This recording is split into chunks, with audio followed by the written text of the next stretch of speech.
Beredar rekaman yang menunjukkan helikopter Mi-8 multiguna Angkatan Udara Ukraina menembakkan rudal ke arah posisi pasukan Rusia.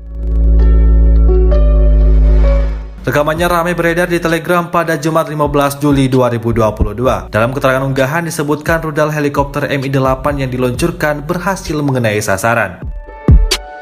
Diketahui video ini dirilis langsung oleh Angkatan Bersenjata Ukraina. Tampak dalam rekaman, ledakan yang sangat keras disertai dengan kepulan asap memenuhi di udara. Detik-detik rudal ditembakkan berhasil direkam pasukan Ukraina di sekitar lokasi. Belum ada informasi lebih lanjut terkait jumlah korban yang berjatuhan.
Terima kasih sudah nonton, jangan lupa like, subscribe, dan share ya!